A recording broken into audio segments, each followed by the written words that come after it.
حضرت مریم رضی اللہ تعالی عنہا پاک باز تھیں، مسجد میں رہی تھیں، پر مالک کی حکمت کے تقاضے بڑے عجیب ہیں نا۔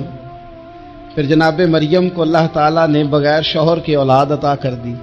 یہ بات ہی ایسی تھی، وہ کسی نے کہا تھا کہ مخلوق تو فنکار ہے اس درجہ کے پل بھر میں سنگے در کعبہ سے بھی اصنام تراشے، تم کون ہو کیا چیز ہے داغے کبابی، لوگوں نے تو مریم پہ بھی الزام تراشے۔ تو لوگوں نے کہا کدھر سے لے آئی بچہ، تیرا باپ تو ایسا نہیں تھا، کہاں سے لے آئی؟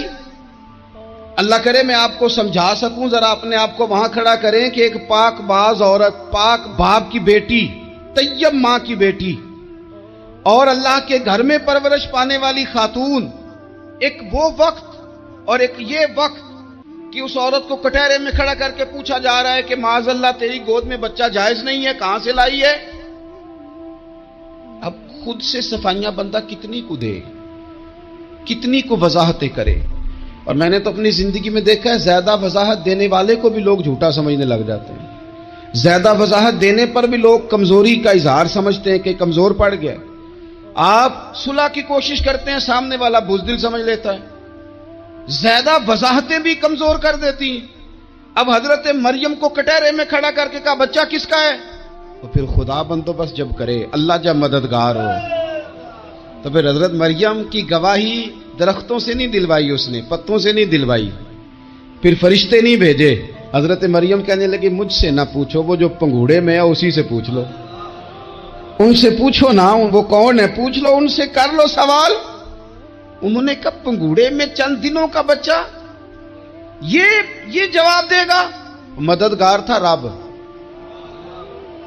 ان کی برات کا اعلان کرنا تھا مالک نے، اور جب مالک اعلان کر دے، جب مالک تیری صفائی دینا چاہے، جب مالک تجھے دنیا کے سامنے نکھارنا چاہے، تو پنگوڑے میں لیٹے حضرت عیسیٰ بول کے کہنے لگے انی عبداللہ آتانی الکتاب، فرمایا میں اللہ کا بندہ ہوں، رب نے مجھے کتاب عطا کر کے نبی بنا کے دنیا میں بھیجا ہے، میں اللہ کا بندہ ہوں، کتاب لے کے آیا ہوں، نبی بن کے آیا ہوں۔ پھر پنگوڑے سے اعلان ہو گیا، پھر بچہ بول پڑا۔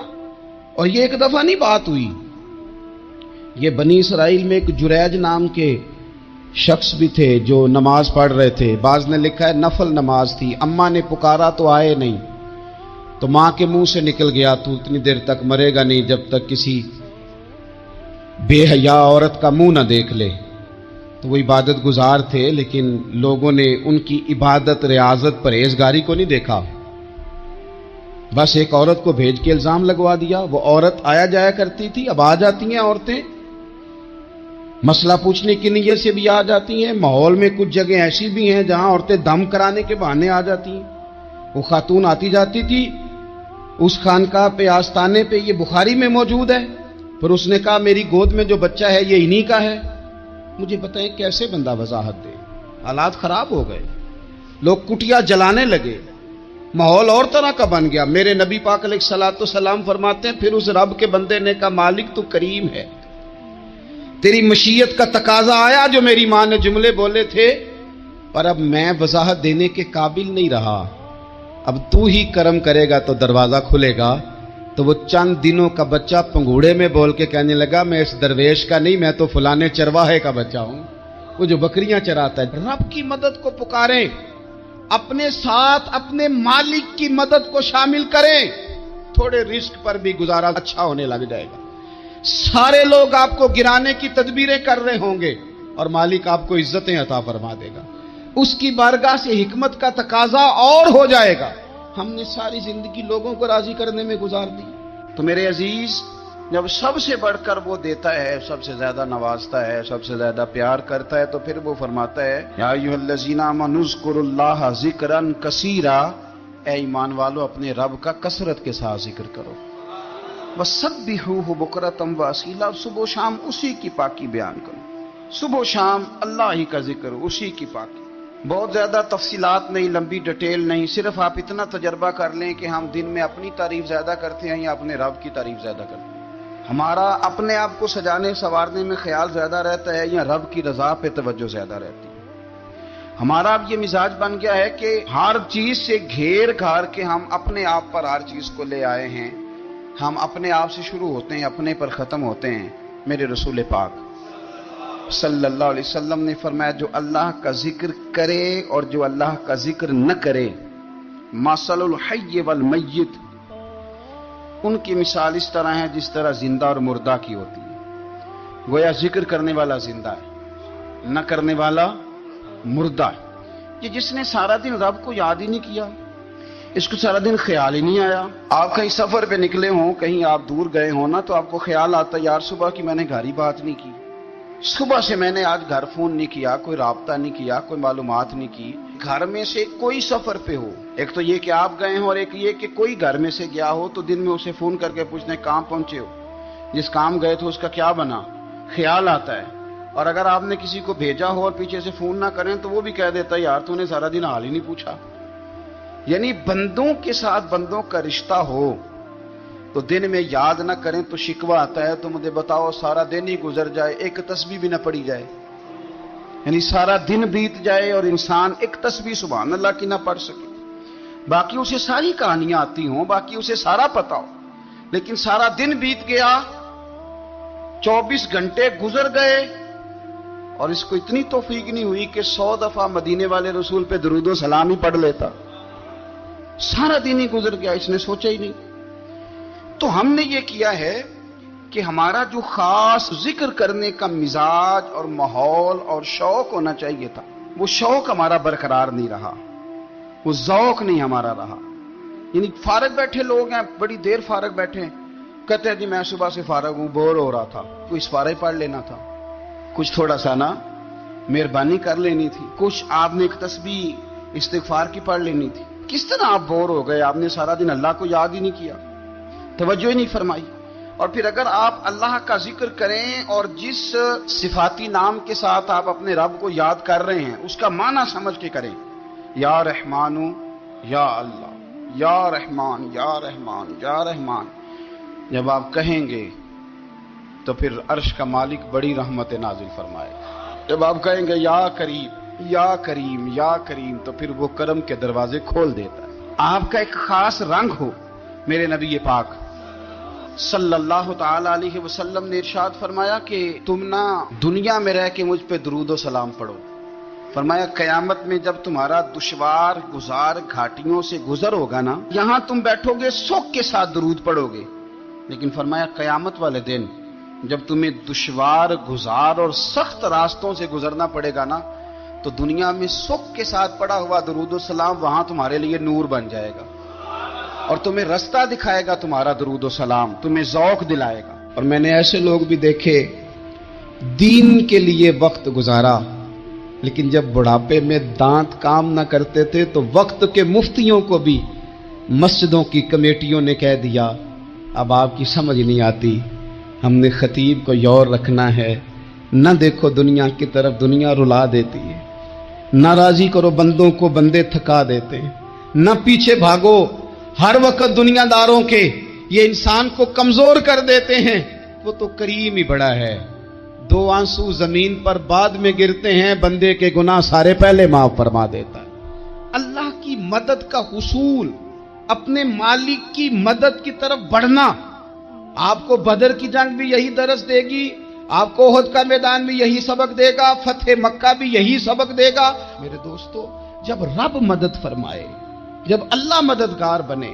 دوستوں سے ایک بات اکثر کرتا ہوں، میں کہتا ہوں کہ جتنے درد سے آپ امیر کو اپنی کہانی سناتے ہیں نا، اور جس طرح آپ کے آنسو بات کرنے سے پہلے گر جاتے ہیں کہ غریب ہیں، بچیاں ہیں، کاروبار نہیں، او میرے سنگیو، اس سے آدھے آنسو اپنے رب کی بارگاہ میں بکھیرو، اس کے حضور عرض گزار ہو جاؤ، اس سے طلب کرو. ایک وقت انسان پر زندگی میں ایسا آتا ہے کہ اسے یوں محسوس ہوتا ہے کہ میرا سایہ بھی ذرا سا پیچھے ہٹ گیا ہے. اسے یوں لگتا ہے کہ میں کسی سہارے پہ ہاتھ ڈالتا ہوں تو وہ بھاگ جاتا ہے مجھ سے. لیکن مالک کی بارگاہ ایسی عظیم بارگاہ ہے، رب رسول کے آستانے اتنے بڑے ہیں کہ آپ جب وہاں کشکول طلب دراز کرتے ہیں تو جھولی پھیلانے میں دیر لگتی ہے، ان کو بھرنے میں تو کوئی دیر نہیں لگتی. ہم نہ ہم نے اپنا سوچ کا قبلہ ہی دنیا کو بنا لیا ہے. یہ جو اللہ والوں کی مدد ہے یہ تو اللہ ہی کی مدد ہے، لیکن یہ جو سیٹھوں کی طرف توجہ کرنا، نوابوں کی طرف توجہ کرنا، دنیا داروں کی طرف توجہ کرنا اور اپنا مزاج اس طرح کا بنا لینا، یارو گردن کو جھکا دیتا ہے خیرات کا پتھر، جہاں میں مانگنے والوں کے سر کبھی اونچے نہیں ہوتے.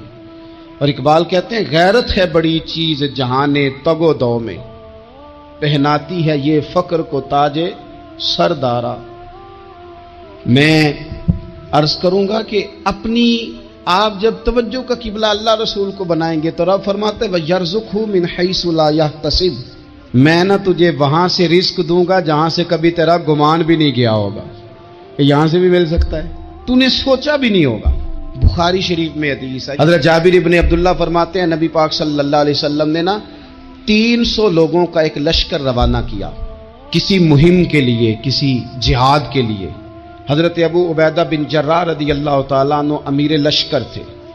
فرماتے ہیں غربت اتنی زیادہ تھی، بھوک اتنی زیادہ تھی کہ ایک ایک کھجور دن میں ایک وقت کھانے کو ملتی تھی، اور کچھ دن ایسے آئے کہ اب کھجور بھی نہیں مل رہی. فرماتے ہیں اتنی زیادہ بھوک لگی مجاہدین کو 300 بندہ پتے کھا کے گزارا ہونے لگ گیا. یہ بخاری میں موجود ہے.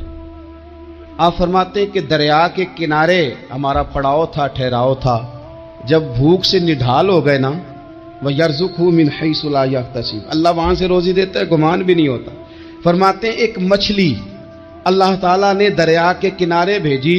فرماتے ہیں وہ تھی تو مچھلی پر پہاڑ جتنی تھی. بخاری میں لفظ ہیں، حضرت جابر ابن عبداللہ رضی اللہ تعالیٰ عنہ فرماتے ہیں 300 آدمی 18 دن تک اس مچھلی کو کھاتے رہے، مچھلی ختم ہی نہیں ہوئی. مچھلیاں نہیں، مچھلی. کہتے ہیں 18 دن 300 بندہ کھاتا رہا، مچھلی ختم ہی نہیں ہوئی. اور فرماتے ہیں کہ اس کی ہڈی نکال کے، کانٹا کہیں گے آپ اپنی زبان میں، کہتے ہیں وہ نکال کے نا تو اس کو کھڑا کیا نا جب، تو اونٹ کجاوے سمیت اس کے بیچ سے گزر جاتا تھا، 2 اس کے کانٹے جوڑے. فرماتے ہیں وہ اس کا گوشت ہم کھاتے تھے اور اس کی چربی بطور تیل کے ہم جسموں پہ ملتے تھے، بیماروں کو اس سے سکون آتا تھا، تندرستی شفا ہوتی تھی. فرماتے ہیں ہم کھایا بھی ہم نے اور کچھ لے کے ہم مدینے بھی گئے، اور قربان جائیں نبی پاک نے بھی اس میں سے کھایا. ہم نے عرض کی حضور یہ معمہ کیا ہے، یہ ماجرا کیا ہے؟ تو محبوب نے فرمایا تمہارے پاس غذا نہیں تھی، رب نے تمہارے لیے بندوبست کیا ہے، اللہ نے تمہیں دیا ہے. مکان شروع کر لیا، ایک صاحب نے وہ مکان بنانے لگے. آپ وہ حساب لگا رہے ہیں، کہتے ہیں میرے پاس اتنے پیسے ہیں، اتنے میں نے فلانے دوست سے کہنا ہے اس نے دے دینے، اتنے فلانے رشتہ دار سے کہنا ہے اس نے دے دینے، اتنے فلانے سے کہنا ہے اس نے دے دینے. یہ ساری کاپی بنا کے مکان شروع کر لیا.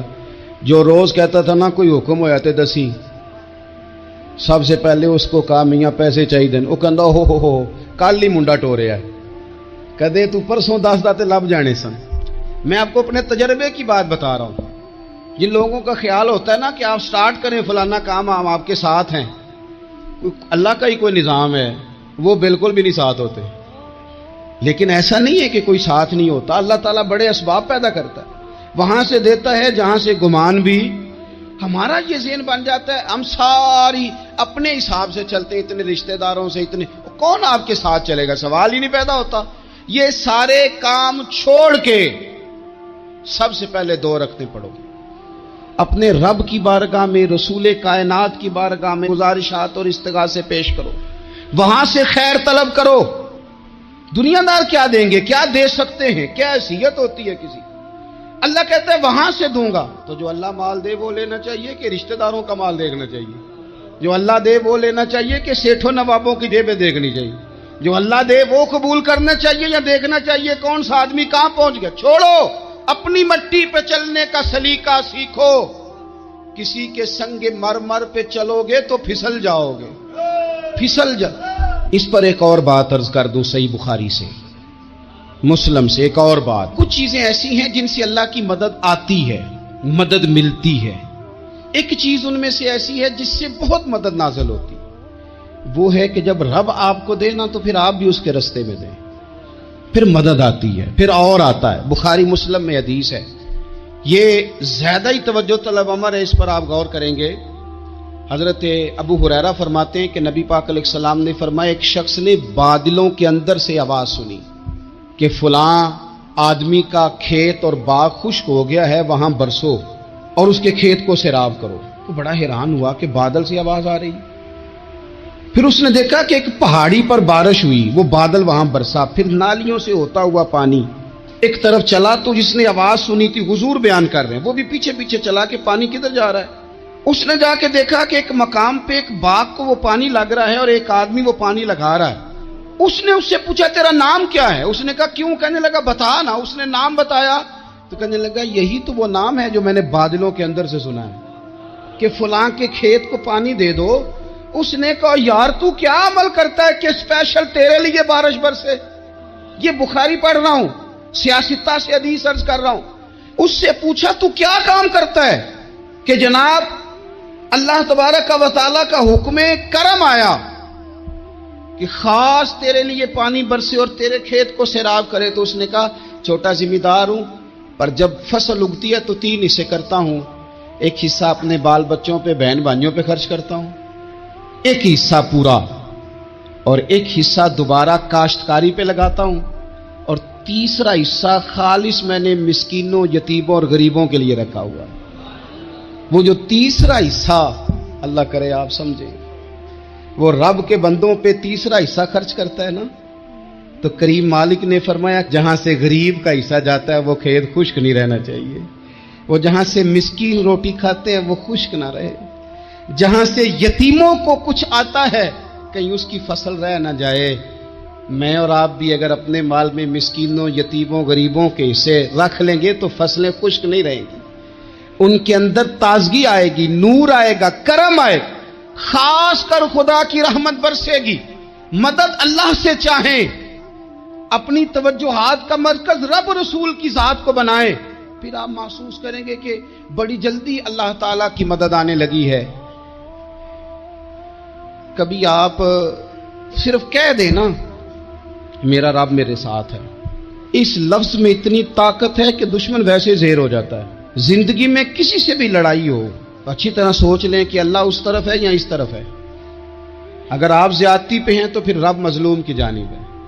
اگر اللہ کی مدد آپ کے ساتھ ہے تو دنیا کی کوئی طاقت آپ کو گرا نہیں سکتی، اور اگر آپ مظلوم کے مقابلے میں ظالم بن کے آپ کھڑے ہو گئے ہیں اور آپ نے رویہ وہ اختیار کیا ہے کہ جس میں مدد نہیں آئے گی، تو پھر یاد رکھ لیں کہ آپ کوئی بھی ہیں، کہاں بھی ہیں، آپ کمزور ہیں۔ طاقتور تھے ابتدائے اسلام میں، ظاہری طاقت تھی کفار مکہ کے پاس، وہ ڈنڈوں سے مارتے تھے غریبوں کو، ان کے ہاتھوں میں ڈنڈے تھے، پر خدائی طاقت ان مظلوموں کے ساتھ تھی۔ صاحب زرقانی نے لکھا ہے حضرت زنیرہ رضی اللہ تعالیٰ عنہ ایک لونڈی ہیں، غریب ہیں، ماڑے دا کی کام محمد نس جانا یا رونا، غریب سادی بی بی اور لونڈی کنیزہ، ایک مشرک کی کنیزہ تھی، انہوں نے کلمہ پڑھ لیا، وہ ڈنڈوں سے مارتا، دروں سے مارتا، تکلیف دیتا۔ حضرت زنیرہ رضی اللہ تعالیٰ عنہ کو اتنا مارا، اتنا مارا۔ اب آپ ایک اور پہلو پر بھی غور کریں، مار بھی پڑ رہی ہے پر خدا ادھر ہی ہے، اللہ کی مدد ادھر ہی ہے۔ رب کہتا ہے کہ پہلے تو صبر کرنا، ان اللہ مع الصابرین، تو صبر کرے گا تو پھر رب کی معیت ملے گی، ذرا ٹھہرنا، تو تھوڑا ڈٹنا۔ ان الذین قالوا ربنا اللہ ثم استقاموا تتنزل علیہم الملائکہ، تو کہے اللہ میرا رب ہے، پھر تو پہلے ڈٹ، پہلے تو نے ڈٹنا ہے۔ ثم استقاموا، جو ڈٹ گیا، تتنزل علیہم الملائکہ، ڈٹنے والے کے لیے مدد آتی، پہلے تھوڑا ٹھہرنا پڑتا ہے، پہلے تھوڑا صبر کرنا پڑتا ہے، حوصلہ کرنا پڑتا، اس کے بعد مدد آتی۔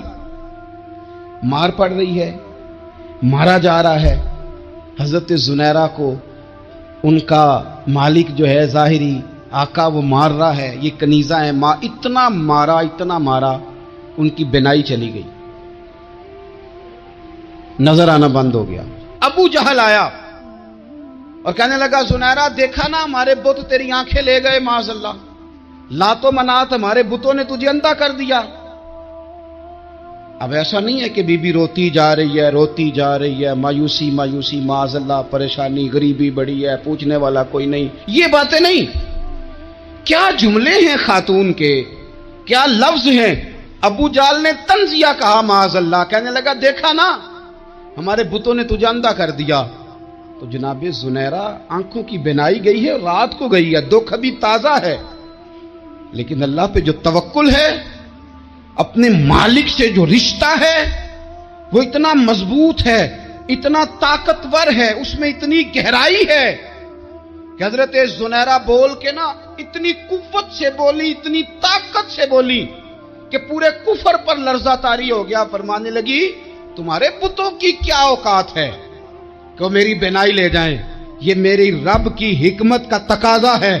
جب تک اس نے چاہا زنیرہ دیکھتی رہی، اور جب اس نے چاہا زنیرہ کی آنکھوں کی بینائی چلی گئی، اور اگر وہ چاہے گا نا تو بینائی واپس بھی کر دے گا. اگر ہو ذوق یقین پیدا تو کٹ جاتی ہیں زنجیریں، اگر وہ چاہے گا تو بینائی آ بھی جائے گی. حضرت زنیرہ نے رات کو یہ لفظ کہے، ابو جال اور سارے کفار ڈر کے سن کے چلے گئے. آپ اطمینان سے آ کے بستر پہ سوئی. جب سویرے اٹھی تو اللہ نے آنکھوں کی روشنی واپس کر دی تھی. آنکھوں کی اب چھڑی پکڑی ہے، بازاروں میں گھومتی ہے، کہتی ہیں بلاؤ کدھر ہے تمہارے نات و منات، دیکھو میرے رب نے روشنی واپس کر دی. آ کر میرے ساتھ ادھر آ، ستمگر ہنر آزمائے، تو تیر آزما ہم جگر آزمائے. بیمار لوگوں یاد رکھو، کہہ دیا ڈاکٹر نے کہ تو بڑا بیمار ہے، تو بڑا کمزور ہے، یہ ہو گیا وہ ہو گیا، تو ڈاکٹر اپنے علم کے مطابق بات کر رہا ہے. ہوگا تو وہ جو میرا رب چاہے گا. کمزور ہو جانا، پریشان ہو جانا، تکلیف میں آ جانا، پتہ نہیں بات ہو گئی ہے تو جانے کیا ہو جائے گا.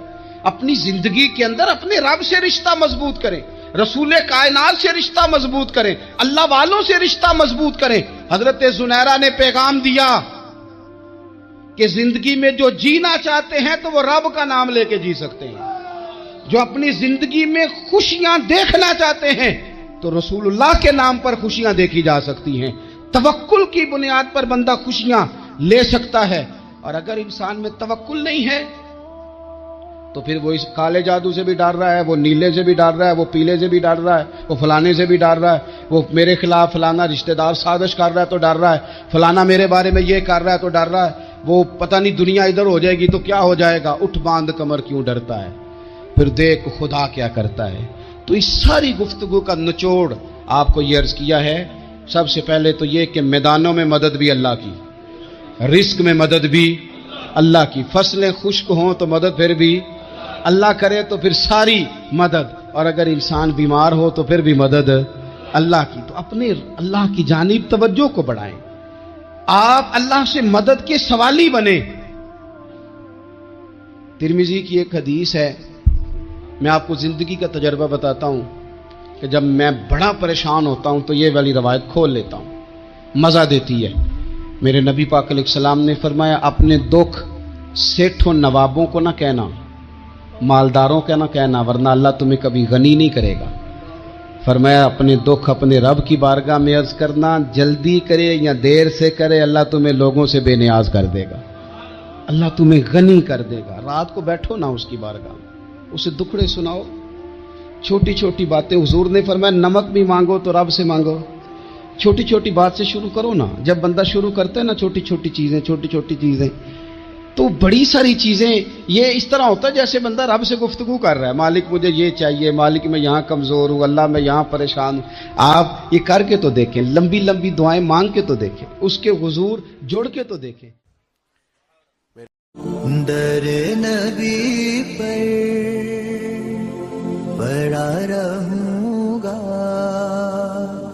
پڑے ہی رہنے سے کام ہوگا. کبھی تو قسمت کھلے گی میری، کبھی تو میرا سلام ہوگا.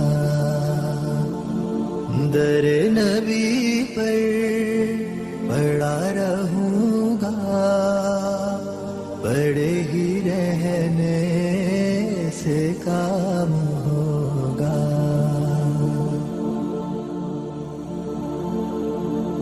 خلاف معشوق کچھ ہوا ہے، نہ کوئی عاشق سے کام ہوگا، خلاف معشوق کچھ ہوا ہے، نہ کوئی عاشق سے کام ہوگا، خدا بھی ہوگا ادھر ہی ہے دل جدھر وہ عالی مقام ہوگا، در نبی پر پڑا رہوں گا، پڑے ہی رہنے سے کام ہوگا، کیے ہی جاؤں گا عرض مطلب، ملے گا جب تک نہ دل کا مطلب، کیے ہی جاؤں گا عرض مطلب، ملے گا جب تک نہ دل کا مطلب، نہ شام مطلب کی صبح ہوگی، نہ یہ فسانہ تمام ہوگا، در نبی پر پڑا رہوں گا، پڑے ہی رہنے سے کام ہوگا، جو دل سے ہے مائل پیمبر، یہ اس کی پہچان ہے مقرر، جو دل سے ہے مائل پیمبر، یہ اس کی پہچان ہے مقرر، کہ ہر دم اس بے نوا کے لب پر درود ہوگا، سلام ہوگا، در نبی پر پڑا رہوں گا، پڑے ہی رہنے سے کام ہوگا، کبھی تو قسمت کھلے گی میری، کبھی تو میرا سلام ہوگا، در نبی پر پڑا رہوں گا، پڑے ہی رہنے سے کام ہوگا۔ بھائیو، آپ نے سنا ہوا ہے کہ حضور علیہ الصلوۃ والسلام کی تشریف آوری سے پہلے عرب شریف کے اندر بہت سارے مسائل تھے۔ سب سے بڑا مسئلہ کفر و شرک کا تھا، بت پرستی کا تھا۔ پھر اس کے ساتھ ساتھ پہلے آواز ٹھیک تھا جی اس کا بالکل ماشاءاللہ۔ پھر اس کے ساتھ ساتھ عورتوں پر ظلم، غلاموں پر ظلم، مجبوروں بے کسوں کے ساتھ زیادتی، ذات پات کی بنیاد پر ایک دوسرے کو تکلیف دینا، یہ سارے مسائل عرب میں موجود تھے۔ لیکن آپ حیران ہوں گے کہ جب پہلی وحی نازل ہوتی ہے، سینکڑوں سالوں کے بعد آسمان کا زمین کے ساتھ جو پہلا رابطہ ہوتا ہے، اور غار حرا میں نبی رحمت علیہ السلام پر جو پہلی وحی نازل ہوتی ہے، وہ نہ تو بظاہر توحید کی بات کرتی، نہ عورتوں کے حقوق کی بات ہو رہی ہے، نہ غلاموں کے تعلق سے نصیحتیں کی جا رہی ہیں، بلکہ جو سب سے پہلی وحی نازل ہوتی ہے نا، وہی یہ ہے کہ اقرا بسم ربک الذی خلق۔ اس کا آواز ٹھیک کر دیں جی، پہلے ٹھیک تھا، تھوڑا کھول دیں، اللہ آپ کو جزا دے ساؤنڈ والے بھائی۔ جو پہلی وحی نازل ہوتی ہے وہ یہ نازل ہوتی ہے کہ پڑھیے، پھر غور فرمائیے، ضرورت اس امر کی بھی بہت زیادہ ہے کہ توحید کی بات کی جائے، ضرورت اس امر کی بھی بہت زیادہ ہے کہ حقوق کی بات کی جائے، اس بات کی بھی بڑی حاجت ہے کہ مظلوم کی بات کی جائے۔ لیکن اللہ کے قرآن نے اور مالک کریم نے جو سب سے پہلا ارشاد فرمایا وہ یہ ہے کہ اقرا، پڑھو، بسم ربک الذی خلق، اس رب کے نام سے جس نے تمہیں پیدا کیا۔ معنی کیا ہوا؟ اس کا مطلب یہ ہے کہ جہالت کفر و شرک کی ہو یا جہالت ظلم و زیادتی کی ہو، سب جہالتوں کا علاج ایک ہی ہے کہ علم پڑھا جائے، تعلیم دی جائے، شعور دیا جائے، ان کو فکری بنیادیں ان کی مضبوط کر دی جائیں۔ ہمارا یہ مسئلہ ہے کہ ہمارے ہاں علم رواج نہیں پا رہا۔ اگر سوسائٹی کے اندر کوئی چیز رواج پاتی بھی ہے تو وہ خطابت ہے، وہ ادب ہے، وہ شعر و شاعری ہے، وہ مخصوص فنون کا اظہار ہے، لیکن علم کا رواج نہیں ہم کر پا رہے۔ آپ کو پتہ ہے جتنی ہمارے ہاں محافل ہوتی ہیں، جتنا واعظ و نصیحت ہوتا ہے، ہر جمعے تقریر ہوتی ہے، صبح مختلف مساجد میں دروس ہوتے ہیں، اگر ہمارا مزاج علم کا ہو تو جس تیزی کے ساتھ ہمارے ہاں لوگ بیان کرتے ہیں، گفتگو کرتے ہیں، درس دیتے ہیں، ہمارے پاس تو بہت بڑا خزانہ ہو علم کا، لیکن مزاج علم کا نہیں ہے، مزاج کانوں کے ذائقے کا ہے، مخصوص لطافت کا ہے۔ اور اب تو مزاج تصویروں کا ہے۔ دیکھیں نا، میں نے آپ سے کہا تھا سامنے بیٹھنے والے موبائل نہ آگے کریں، آپ کو اللہ سلامت رکھے، آپ موبائل اونچا کرتے ہیں تو پچھلوں کو بھی نظر نہیں آتا۔ آپ توجہ کریں گے، جو دوست بنا رہے ہیں یہ دے دیں گے نا سب کو ویڈیو انشاءاللہ۔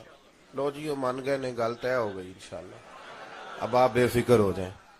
میرے بھائیوں، علم کا اعلیٰ حضرت بریلوی رحمت اللہ علیہ سے جب پوچھا گیا کہ ذرائع کیا ہیں علم حاصل کرنے کے، تو فاضل بریلوی علیہ رحمہ نے ارشاد فرمایا کہ ایک تو یہ ہے کہ باقاعدہ مروجہ کورس پڑھا جائے اور نصاب کی تکمیل کی جائے، ایک تو بہت بڑا اور اہم ذریعہ یہی ہے۔ لیکن فرماتے ہیں کہ علماء کے پاس بیٹھنے سے بھی، افواہ رجال سے بھی انسان کو علم آتا ہے۔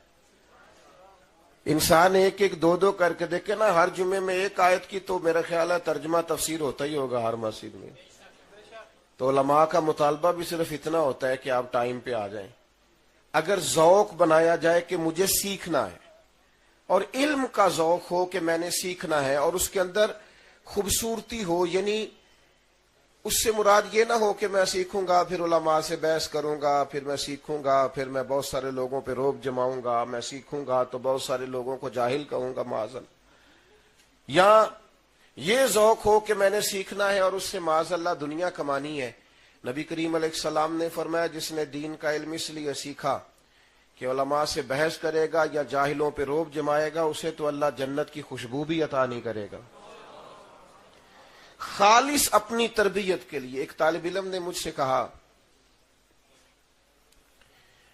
کہ میں جمعہ پڑھانا ہوتا ہے تو مجھے بتائیں مطالعہ کیسے کروں۔ تو میں نے کہا پتر صرف لوگوں کو سنانے کے لیے اگر آپ نے مطالعہ کرنا ہے تو علم نہیں آنے لگا۔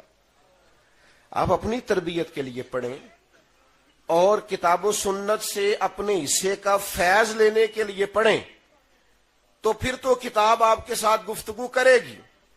لیکن اگر آپ کو صرف اس لیے پڑھنا ہے کہ خطابت چمک جائے، لوگ واہ واہ کریں، تو اقبال کہنے لگے تجھے کتاب سے حاصل نہیں فراغ کہ تو کتاب خواں ہے مگر صاحب کتاب نہیں۔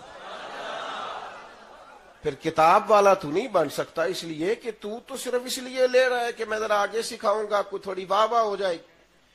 تو علم کا ذوق پیدا کریں اور اس کے اندر پوری توانائی خرچ کریں اور پورا حاضر ہو کر آپ علم کو حاصل کریں، اور یہ میرے آپ ہم سب کے لیے، اس لیے کہ نبی پاک علیہ السلام نے فرمایا علم کا طلب کرنا ہر مسلمان مرد و عورت پر فرض ہے، اپنی ضرورت کے مطابق علم کا عکس کرنا یہ ضروری ہے۔ مسائل سیکھیں، قریب ہوں علماء کے، بات پوچھیں، ہم نے پرانے لوگوں کو دیکھا کاغذ قلم لیے ہوتے تھے، سوالات لکھے ہوتے تھے، جوابات لکھے ہوتے تھے، اہم باتیں نوٹ کرتے تھے. یہ ذوق پیدا کریں. آج اس طرح لوگ بڑا سفر کرتے ہیں تو آخر میں پتہ چلتا ہے یہ تو سفر تصویر کے لیے کیا تھا. بڑی محنت کرتے ہیں تو آخر میں نتیجہ یہ نکلتا ہے کہ یہ تو بیچارے چھوٹی سی وہ لائکس کمنٹس کے لیے اتنی جدوجہد کر رہے ہیں. آپ صحابہ کو دیکھیں علمی ذوق کیسا تھا کہ حضرت کثیر بن قیس فرماتے ہیں میں دمشق کی جامع مسجد میں بیٹھا تھا تو مدینہ شریف سے ایک بندہ چل کے آیا. نہیں کوئی نہیں سمجھ آئی آپ کو بات. اتنا لمبا سفر طے کر کے ایک شخص آیا اور مجھ سے آ کے اس نے کہا کہ مجھے پتہ چلا ہے آپ کے پاس نبی پاک علیہ السلام کا ایک فرمان ہے،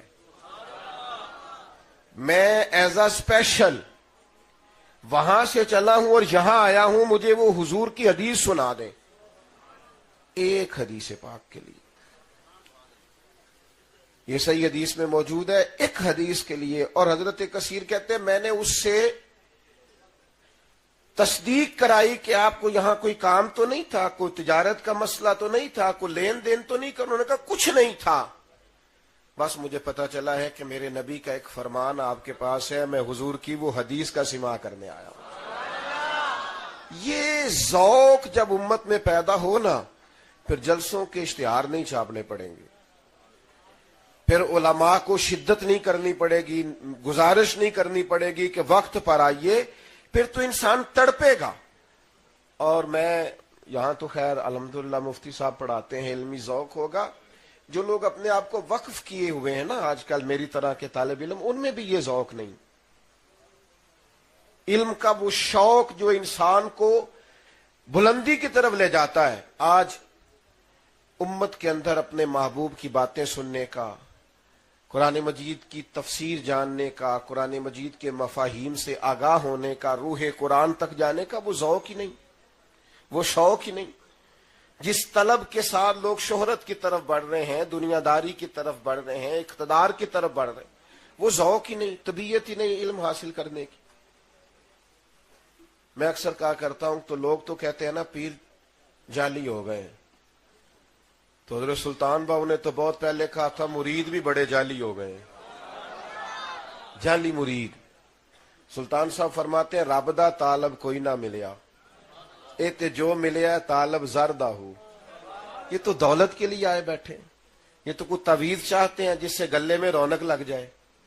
تو جب طالب ہی نہیں ہے، وہ طلب ہی نہیں ہے، آپ دکاندار سے وہ سودا ہی نہیں مانگ رہے، تو دکاندار وہ سودا لائے گا کیوں جو بکتا ہی نہیں. تو ٹھیک ہے جس مقصد کے لیے دنیا آتی ہے انہوں نے بھی تعویذ پکے چھپوا کے رکھ لیے، لکھنا ہی نہ پڑے. وہ بھی ہر مرض کے لیے تعویذ دیے ہوئے ہیں، بلکہ بعض تو دینے کی تکلیف بھی نہیں کرتے، انہوں نے تعویذ دینے والا بندہ علیحدہ بٹھا دیا. اگر تعویذ لینا ہے تو ادھر چلے جاؤ، وہاں لوگ بیٹھے. بھائی مزاج پیدا کریں، علم کا شوق، اس کی طلب. بقی الدین ابن مخلد کہتے ہیں کہ میں اپنے استاد صاحب کے پاس پڑھتا تھا، میرے اندر نا طلب بہت زیادہ تھی حاصل کرنے کی. یہ طلب بھی ایک ضرورت ہے نا، طلب بڑی تھی.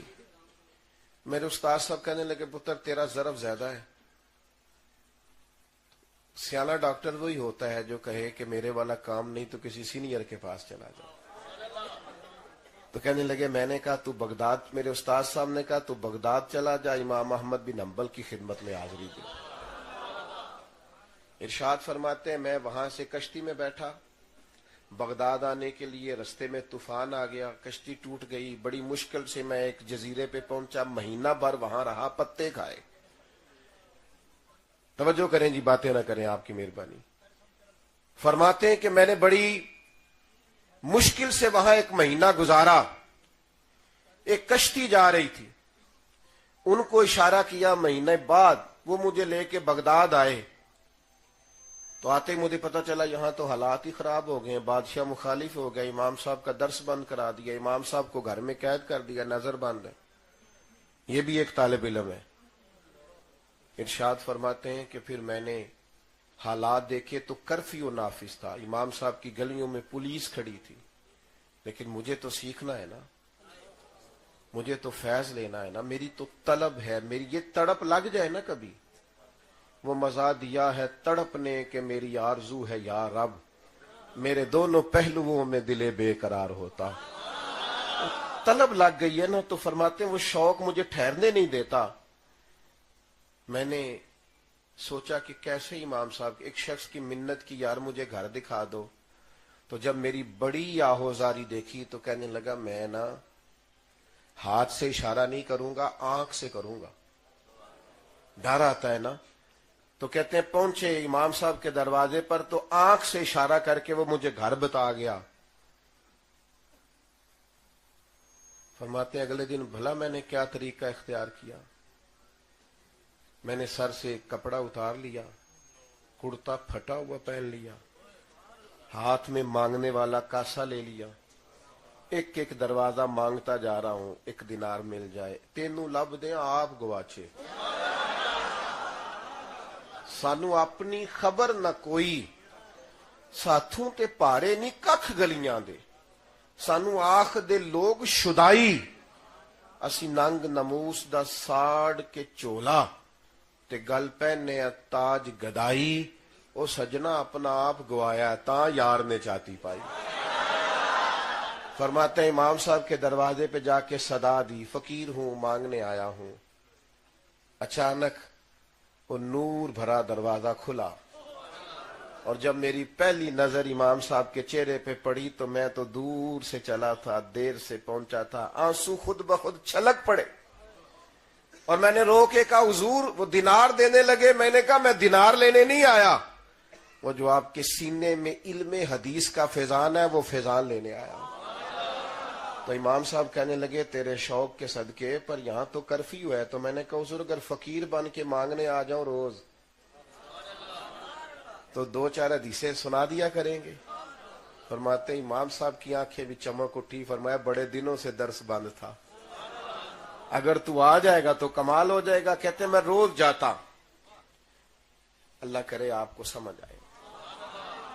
فرماتے میں روز جاتا، ہم نے دیکھا ہے اگر طالب علم کے اندر طلب ہو تو وہ تو استاد کے سینے سے فیوز کھینچ لیتا ہے، وہ تو پہنچ جاتا ہے جہاں استاد بیٹھے ہوں۔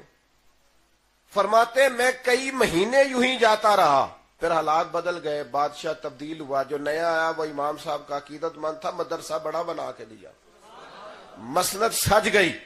فرماتے ہیں شیخ جب بیٹھ گئے تو ہم نے بھی کپڑے بدل لیے۔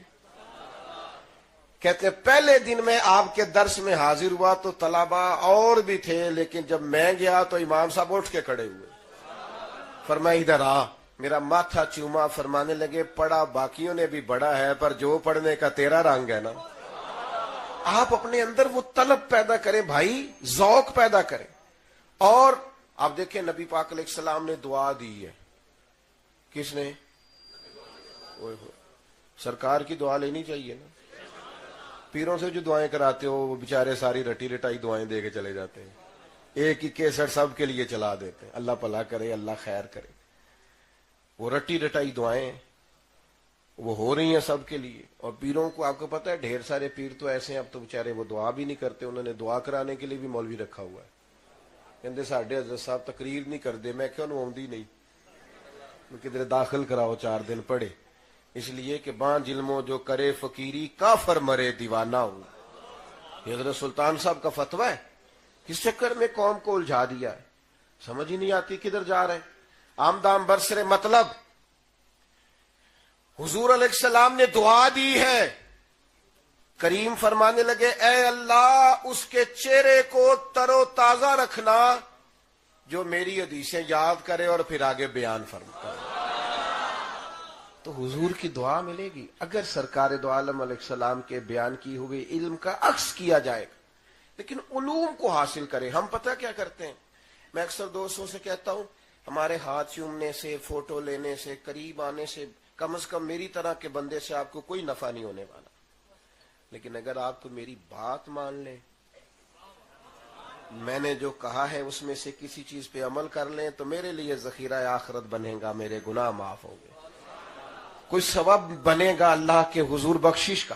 ہم کیا کرتے ہیں، ہم جو کرنے والا کام ہے وہ کرنے کو تیار نہیں ہوتے، اور جس کی ضرورت نہیں اس کی طرف دوڑ دوڑ کے جائیں گے۔ تو میرے بھائیوں علم کا اچھا پھر ایک اور بات بھی ہے، ساری کمی عوام کی نہیں، کچھ یہاں اسٹیج پر جب میری طرح کے لوگ آئے ہیں تو یہاں سے بھی بڑی کمی ہوئی ہے۔ درویش کی بڑی بات ہوتی ہے، فقیر کی بڑی بات، بس یہی بیان کیا ہے۔ کبھی کسی درویش نے بھی کسی مولوی کی شان بیان کی ہے؟ وہ تو کہنے مولویوں نے پتہ ہی کوئی نہیں، وہ تو جہالت کو پروموٹ کرتے ہیں۔ میں اکثر کہا کرتا ہوں، پرانے جو وڈیرے تھے نا، وہ اپنے گوٹھ میں اپنے گاؤں میں سکول نہیں بننے دیتے تھے۔ ان کو پتا تھا یہ بچے پڑھ گئے تو ہماری بھینسوں کو چارہ کون ڈالے گا۔ اسی طرح جاہل پیر بھی اپنے آستانے پہ مدرسہ نہیں بننے دیتا، اسے پتا ہے اگر یہ پڑھ گئے تو میری پیری مریدی ختم، وہ گئی۔ جہالت کو پروموٹ کیا جاتا، کیا نتیجہ نکلا ہے؟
بھی نہیں. وہ درویش ہے, وہ اللہ والا ہے, وہ علم لدنی والا ہے.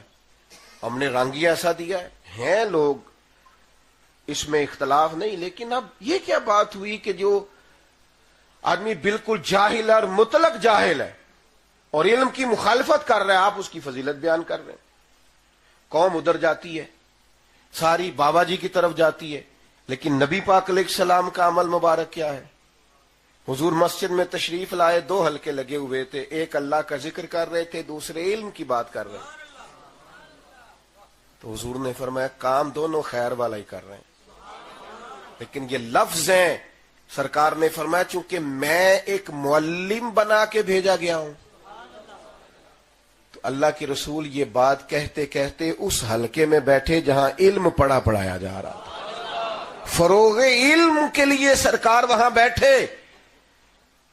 جو اہل ذکر ہیں ان کی کوئی مخالفت نہیں, لیکن درجہ دیکھیں کس کا, آگے دیکھیں کس نے بڑھنا. حضرت مجدد الفسانی رحمت اللہ علیہ مکتوبات شریف میں فرماتے ہیں تصوف اور طریقت کا لمبا چوڑا فلسفہ ہی کوئی نہیں, کوئی پیچیدہ مسئلہ نہیں, کوئی نقطہ نہیں ایسا جو بڑی پیچیدگی سے کھلے. 3 ہی باتیں, عقائد کی درستگی کے بعد صرف 3 باتیں ہیں, لمبا فلسفہ ہی نہیں. آپ فرماتے ہیں کہ تو اپنی ضرورت کے مطابق علم حاصل کرو, اور پھر جو سیکھا ہے اس پر عمل کرو, اور اس عمل میں اخلاص پیدا کر لو. سیکھ لیں تو پھر اس پر عمل. ہمارے اصحاب قبلہ فرمایا کرتے تھے بندہ بڑا پڑھا لکھا ہو اور پھر بے عمل ہو, اس کی صحبت میں نہیں بیٹھنا. بڑی ڈگریاں رکھتا ہے پر بے عمل ہے, اس کے پاس بیٹھنے سے بچو. حضور کیوں فرمایا کرتے تھے جب بے عالم بے عملی کرتا ہے نا تو اپنی بے عملی پر بھی دلیلیں دیتا ہے, وہ زیادہ نقصان دہ ہو جاتا ہے. وہ کہتا ہے جی میں یہ اس لیے کر رہا ہوں, اس کی یہ دلیل ہے, یہ دلیل ہے. وہ منطق فلسفہ ان چیزوں کا سہارا لے کر اپنی بے عملی پر بھی دلائل دیتے. لہذا فرمایا اس طرح کرو, اگر عالم بے عمل ہو تو بچو. داتا گانجی بخش علی اجویری نے پتہ کیا لکھا ہے کشف المحجوب میں؟ داتا صاحب فرماتے ہیں لوگ چلے پوچھنے آ جاتے ہیں, وظیفے پوچھنے آ جاتے ہیں. فرماتے ہیں لوگوں سے کہیں نا آگ پر چلو تو وہ چل لیتے ہیں, پر اپنے علم پر عمل نہیں کرتے. آگ پر چلنا آسان ہے, پر جو سیکھا ہے اس پر عمل. ولی کون ہوتا ہے؟ بس اپنے علم پر عمل کرے, اخلاص پیدا کرے, وہی ولی ہے. آپ نے جو سیکھا ہے بس اس پر عمل کریں, عمل والی زندگی اپنائیں, پریکٹیکل لائف میں آپ نافذ کریں ان چیزوں کو. اس کی ضرورت ہے تو آپ خود بخود محسوس کریں گے سکون حاصل ہو گیا ہے. لیکن عمل نہیں کرتے لوگ, مزاج نہیں, الفاظ کے گورکھ دھندے میں الجھے رہتے ہیں. بس وہ اپنی گفتگو کے زور پر لوگوں پر. آپ اچھی طرح سمجھ لیں کہ آپ جتنے مرضی بڑے پیر کے مرید ہو جائیں, جتنے بڑے مرضی استاد کے شاگرد ہو جائیں, گھر میں جا کے آپ لاکھوں فضیلتیں اپنے آستانے کی بیان کریں, لیکن اگر آپ بیوی کو گالی دیں گے تو اسی وقت کہہ دے گی یہ سکھایا تجھے تیرے پیر صاحب نے, یہ سکھایا تجھے تیرے استاد صاحب نے. لیکن اگر آپ کے اخلاقیات سنور جائیں گے, آستانے پر جا کر جو سیکھا ہے اس پر عمل کریں گے, تو پڑوسی کی ماں بھی کہے گی پتر میرے بیٹے کو بھی وہاں لے جا جہاں تو جایا کرتا ہے. بیٹھ جائے بیٹا, تشریف رکھ لائیں جی. وہ کیا کریں گے؟ وہ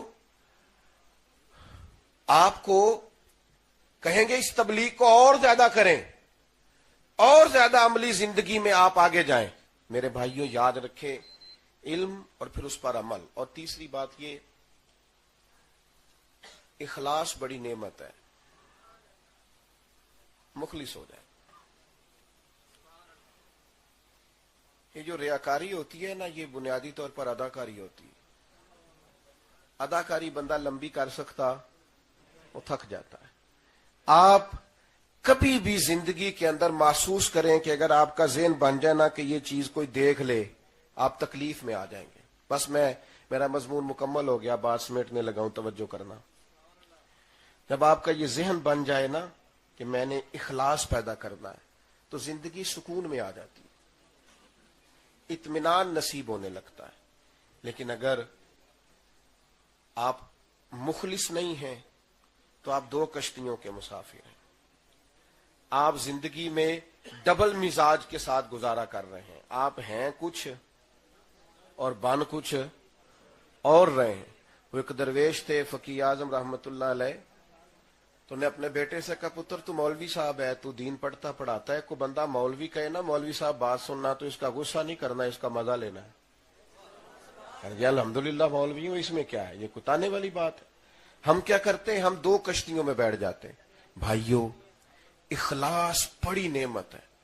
نبی کریم علیہ الصلوۃ والسلام نے فرمایا جو عمل تم مخلص ہو کے کرو گے وہ تھوڑا بھی ہوگا تو تمہیں کفایت کرے گا, تمہارے لیے کافی ہو جائے گا. اخلاص کے ساتھ اپنی زندگی گزاریں, کبھی بھی تصنع کا مظاہرہ نہ کریں. یہ جن کو دکھاوے کا, وہ میرے طرح کے لوگوں کو شوق لگ جاتا ہے نا اسٹیج پہ بیٹھنے کا, بیچاروں کو کبھی پیچھے بیٹھنا پڑ جائے نا تو بڑی مصیبت میں جان آ جاتی. وہ پھر اسٹیج سیکرٹری کو گردن اونچی کر کر کے دکھاتے ہیں کہ میں آ گیا ہوں, میرا کبھی اعلان کر دینا تو. پر اتنی بڑی مصیبت ہے آج کل. تو میں اللہ کے گھر میں بیٹھا ہوں, جو نام ہمارے ہیں وہ بہت کافی ہیں, اس کے اوپر القابات کا بوجھ ڈال کے اپنے آپ کو دبانے کی کیا ضرورت. اصل انسان کا پتہ تو تب چلے گا جب صبح قیامت اس کا نامہ اعمال کھلے. اگر پردہ پوشی ہو گئی پھر تو ہم بڑے لوگ ہیں, لیکن ویسے القابات کی دوڑ میں شامل ہونے کا کوئی فائدہ کچھ بھی نہیں. من نانم کے من دانم, جو ہم ہیں ہمیں پتہ تو ہے ہی.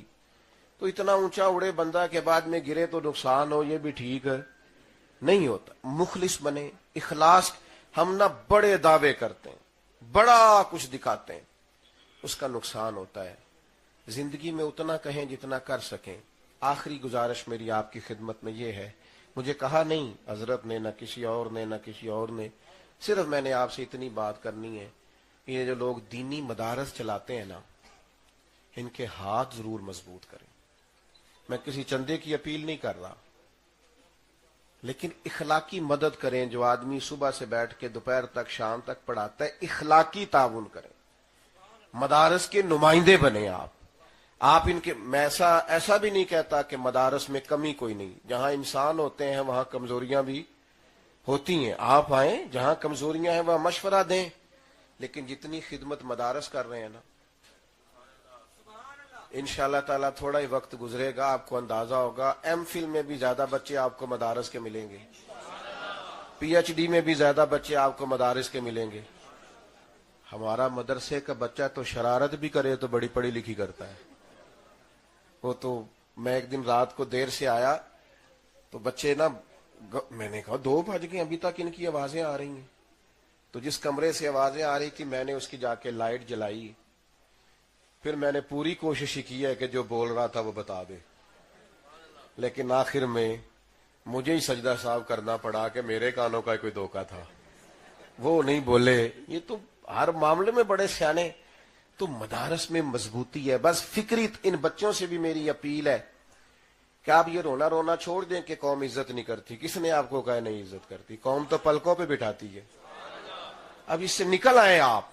اور اگر کوئی بالفرض دنیا دار لبرل عزت نہ بھی کرے تو ضرورت کیا ہے, جب حضور نے فرمایا فرشتے تمہارے پیروں نیچے پر بچھا رہے ہیں, تو پھر ادھر ادھر سے عزتیں ادھاری مانگنے کی کیا ضرورت ہے؟ اللہ رسول کی دی ہوئی عزت کافی نہیں؟ اور طالب علموں کے لیے میری گزارش ہے, جتنا باعمل بنو گے نا اتنا نکھار آئے گا.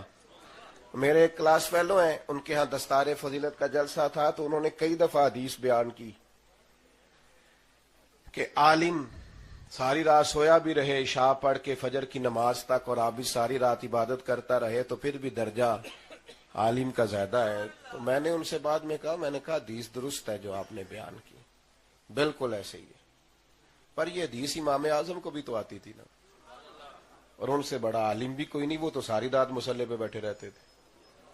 یہ غوث اعظم کو بھی تو حدیث آتی تھی نا, اور ان سے بڑا عالم بھی بعد میں کوئی نہیں آیا, تو وہ تو ساری رات عبادت کرتے. یہ ہم نے کیا فلسفہ بیان کر لیا ہے, اپنے حق میں چیزیں بیان کر کے مطمئن ہو جاتے ہیں. ہمارے بزرگ فرمایا کرتے تھے اگر سویرے اٹھنا ہی نہیں, تہجد پڑھنی نہیں, تو علم کس لیے پڑھا تھا؟ آپ جب عمل کی طرف آئیں گے تو زندگی میں سکون پائیں گے, اخلاص کی طرف آئیں گے تو دل کو ٹھنڈا پائیں. آپ بے نیاز ہو جائیں گے لوگوں کے معاملات سے.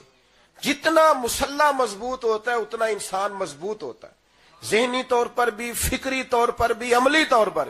لہذا ایک تو علم کا ذوق پیدا کریں، عمل کی طبیعت لائیں، اخلاص پیدا کریں، اور مدارس اسلامیہ کے ساتھ اپنے آپ کو وابستہ کریں. اللہ تبارک و تعالی اس ادارے کو ہمیشہ آباد رکھے اور ہماری حاضریوں کو قبول فرمائے. آخر دعوانا ان الحمدللہ رب